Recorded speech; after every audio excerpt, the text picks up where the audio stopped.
வணக்கம், welcome to AR creation. இன்றைக்கி recipe என்ன பார்க்க போகிறோம்னா சிக்கன் கிரேவி. அதுவும் மசாலா பார்த்திங்கன்னா நான் நல்லா வறுத்துட்டு நல்லா மசாலா அரைச்சி செஞ்சுருக்கேன்.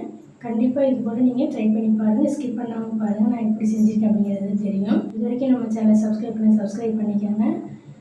சூப்பராக பார்த்திங்கன்னா சிக்கன் கிரேவி எப்படி செய்கிறது வீடியோக்குள்ளே போய் பார்க்கலாம் வாங்க. ஒரு வானலியில் ஆயில் சேர்த்துக்குவோம். கொஞ்சம் கூட சேர்த்துக்கோங்க.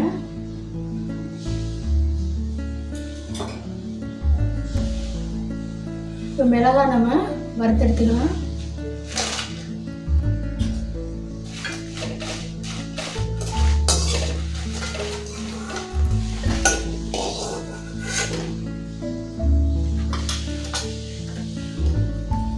மல்லி பார்த்தீங்கன்னா ஒரு 2 டேபிள் ஸ்பூன் அளவுக்கு மல்லி எடுத்துருக்கேன். இதையும் சேர்த்து வறுத்தரலாம்.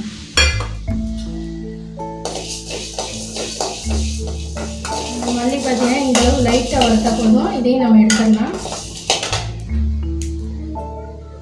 அடுத்து பார்த்தீங்கன்னா நல்லா மிளகு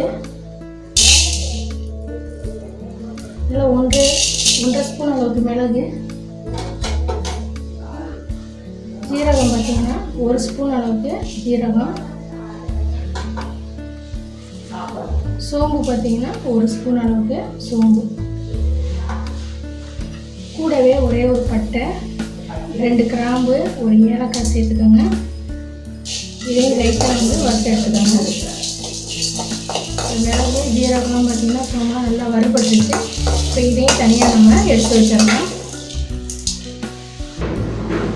ஒரு கைப்பிடி அளவுக்கு சின்ன வெங்காயம், அதையும் சேர்த்து லைட்டாக வறுத்துக்கலாம். கொஞ்சம் ஆயில் சேர்த்து நல்லா வதக்கிக்கணும்.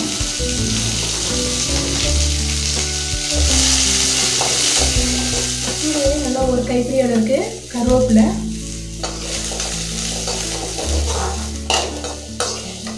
வெங்காயமும் பார்த்து நல்லா வதங்கிருச்சு.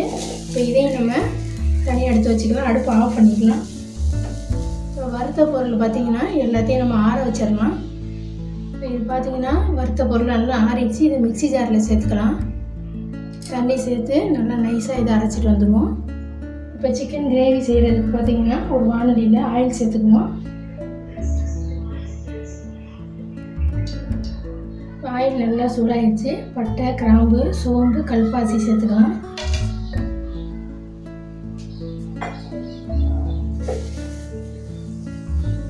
இந்த சோம்பு தான் நல்லா ஃப்ளேவர் கொடுக்கும். நல்லா பொரி செவந்து வரணும், அந்த அளவுக்கு பொரிச்சுக்கணும்.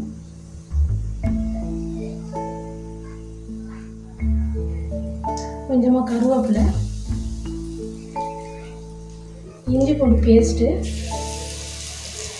2 ஸ்பூன் அளவுக்கு இஞ்சி பூண்டு பேஸ்ட்டு சேர்த்துக்காங்க. இஞ்சி பூண்டு பார்த்தீங்கன்னா நல்லா பச்சை ஸ்மெல் போகிற அளவுக்கு நல்லா வதக்கியாச்சு. இப்போ இது கூட தக்காளி பழம் பார்த்தீங்கன்னா 2 தக்காளி கட் பண்ணி வச்சுருக்கேன். அதையும் சேர்த்துக்கலாம். இப்போ தக்காளி சேர்க்குறப்பே நம்ம உப்பு சேர்த்துக்குவோம்.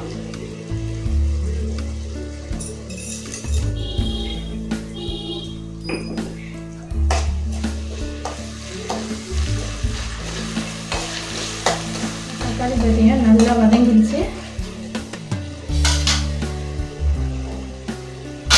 இப்போ நம்ம அரைச்ச மசாலாவை சேர்த்துக்கலாம்.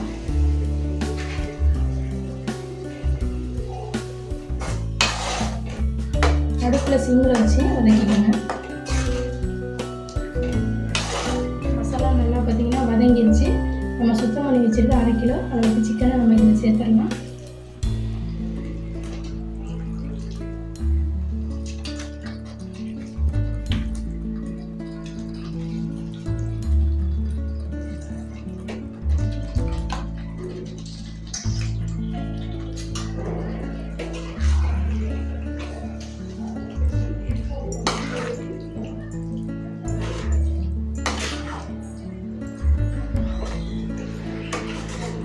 கூடவே ஒரு 1/2 ஸ்பூன் அளவுக்கு மஞ்சள் தூள் சேர்த்துக்கோங்க.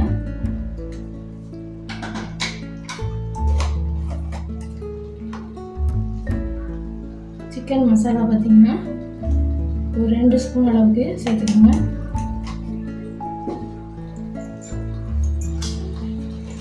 சிக்கனை சேர்த்து நல்லா பார்த்திங்கன்னா இந்த மசாலாலாம் எல்லாம் சேர்த்து ஒரு 5 நிமிஷம் போல் நல்லா வதக்கி எடுத்துக்கோங்க. தண்ணி சேர்க்காமல் ஃபஸ்ட்டு இதை நல்லா வதக்கிக்கோங்க. மூடி போட்டு தெரிக்காத அளவுக்கு மூடி போட்டு வச்சுருங்க. ஒரு 5 நிமிஷம் நல்லா வந்து இந்த மசாலாவோட சிக்கன் நல்லா வதங்கி வரட்டும். இப்போ சிக்கன் பார்த்திங்கன்னா மசாலா நல்லா வதங்கிடுச்சு. மிக்ஸி ஜார் கழுவி நான் தண்ணி இது கூட சேர்த்துக்கலாம்.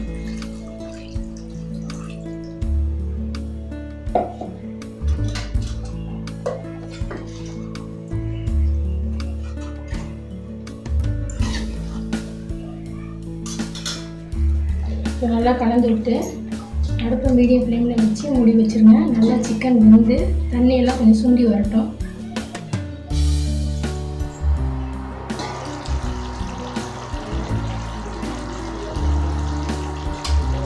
சூப்பராக பார்த்திங்கன்னா நல்லா கிரேவி கன்சிஸ்டன்சி வந்துருச்சு பாருங்கள்.